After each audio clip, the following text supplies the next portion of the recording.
여력이 있는 회사. 그렇게 회사의 규모를 크게 보여주기 위해서는 자본금이 높을수록 좋아요. 하지만 난 뭐 투자 받을 마음도 없고 누구한테 보여줄 일도 없어. 뭐 대출 받을 일도 사실 별로 없고 라고 한다 그러면 이걸 높게 잡는 게 좋지 않아요. 왜냐하면 경우의 수를 두 개로 나눠서 한번 얘기를 해볼게요. 그냥 자녀한테 증여세 신고하고 그 금액을 자녀가 납입해서 자녀가 주주가 되도록 만들어버리는 거예요. 이건 탈세도 아니에요. 그냥 자녀에게 주식이라는 가치를 준 겁니다. 그렇게 해가지고 자녀가 배당을 가져갈 수 있도록 세팅한 겁니다.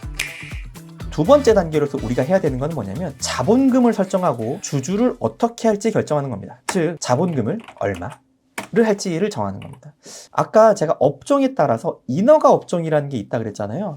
이게 인허가 업종에 따라서 자본금이 뭐 5천만 원 이상, 뭐 2억 이상 이런 규정을 갖고 있는 것들이 있어요. 그래서 내가 하려는 업종이 자본금을 얼마 이상 해야 되는지를 규정하고 있다면 반드시 그 금액 이상을 해야 되기 때문에 반드시 그 금액을 맞추셔야 되고요. 근데 대부분의 우리가 하려는 사업은요, 이런 자본금 필수 규정이 없습니다. 자, 그러면 내가 지금 뭐 자본금을 100만 원을 해도 되고 1000만 원을 해도 되고 1억을 해도 된다는 것이냐? 맞습니다. 뿐만 아니라 나는 돈도 없는데 그냥 나 한 10만 원만 하면 안 돼요? 됩니다. 만 원은 안 됩니까? 됩니다. 다만 만 원, 10만 원은 사실상 법인이 운영해야 되는 경비가 필요한데 하다못해 대표자 개인 명의로 임대차 계약서 쓸 때 공짜로 한 게 아니라면 보증금도 들어갈 거고 월세도 나갈 거잖아요. 그거 법인 이름으로 나가야 되는 거란 말이에요. 그러니까 최소한 3개월의 운영 경비 정도는 법인의 자본금으로 하는 걸 권장해요. 통상적으로. 그렇다고 하면 나는 그냥 자본금 무조건 높은 게 좋은 거 아니야? 라고 생각하실 수 있는데 아닐 수 있습니다. 왜냐하면 자본금을 높게 했을 때, 낮게 했을 때 어떤 게 좋은지 한번 제가 설명을 해볼게요. 자본금을 높게 하면 회사의 등기부에 그리고 나중에 재무제표에 이제 밑에 자본금 내가 1억 했다 그러면 1억 이렇게 딱 표시가 돼요. 그 소리는 무슨 소리냐면 이 회사는 1억짜리 회사예요 라는 뜻이에요. 입장 바꿔놓고 생각해보면 내가 이 법인에게 지분 투자를 하거나 내가 이 법인에게 돈을 빌려줄 거예요. 빌려줄 은행이라고 봅시다. 그러면 이 법인이 자본금이 많을수록 조금 더 신뢰할 수 있지 않을까요? 조금 더 탄탄한 회사라고 생각할 수 있지 않을까요? 좀 여력이 있는 회사.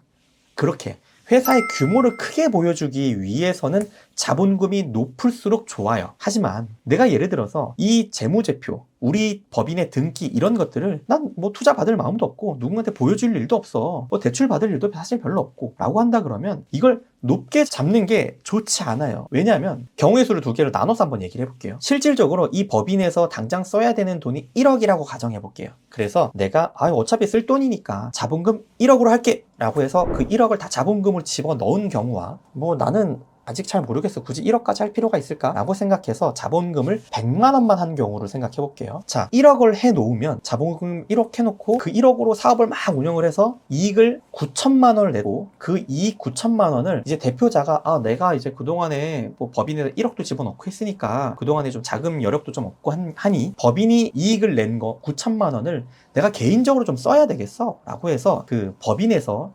대표자인 개인에게 급여나 배당으로 9천만 원을 찾아왔다고 보면은요, 그 9천만 원은 대표자의 소득세입니다. 급여한 건 소득세뿐만이 아니라 4대 보험료까지 나와요. 자, 그러니까 무슨 소리냐면 약간 억울한 생각이 들 수도 있는 상황이에요. 나는 분명히 법인에 1억을 넣었고 실질적으로 법인에게 9천만 원을 지금 가져왔어요. 근데 세금 내래, 4대 보험 내래, 이런 상황이 되는 거예요.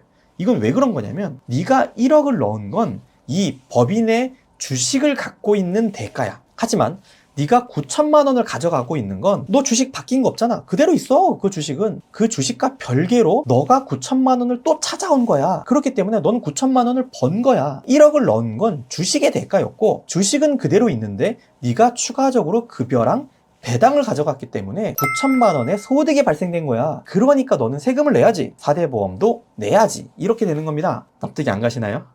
그럴 수 있어요. 정서상. 나는 현금 1억이 나가고 현금 9천이 들어왔는데 왜 세금이 나오지? 그 현금에 대한 자산은 내가 아직 가지고 있기 때문입니다. 그게 주식이고.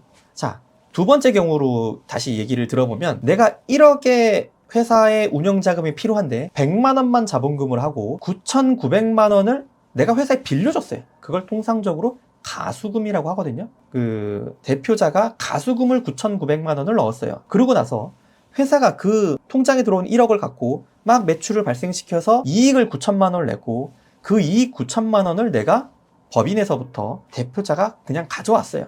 자, 그러면 어떻게 되죠? 내가 법인에 빌려준 돈이 얼마였죠?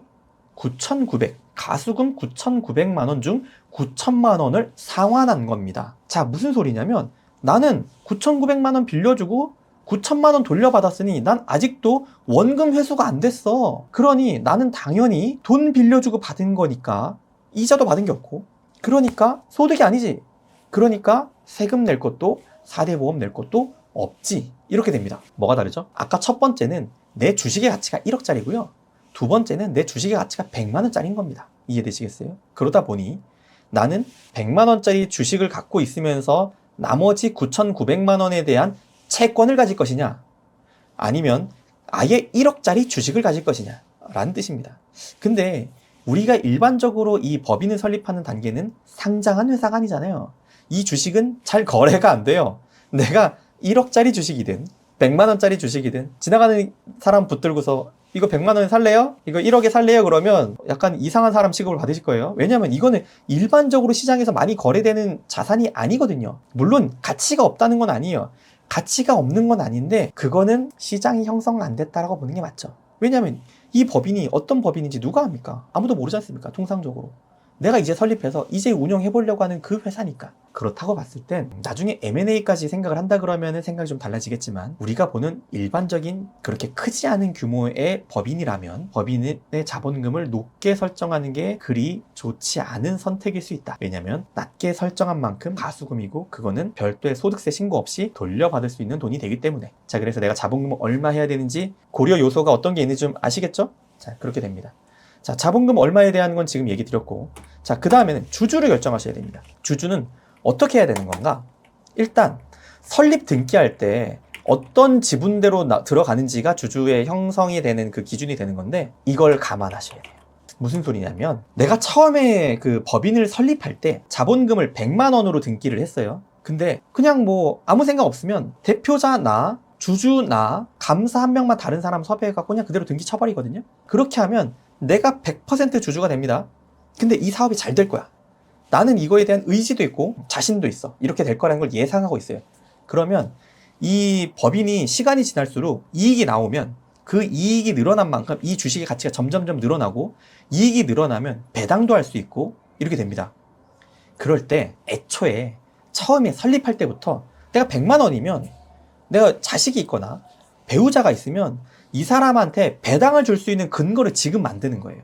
그래서 내가 예를 들어서 자녀한테 50만 원을 뭐 증여를 하고, 그 다음에 그 자녀가 50만 원을 이 법인 설립할 때 자본금으로 납입하면 자녀 50%, 나 50%가 되는 겁니다. 아, 이게 무슨 소리냐? 무슨 소리냐면 자녀가 지금 뭐 학교도 안 간 미성년이라고 하면 솔직히 이 사람이 낸 돈은 부모가 준 거겠죠.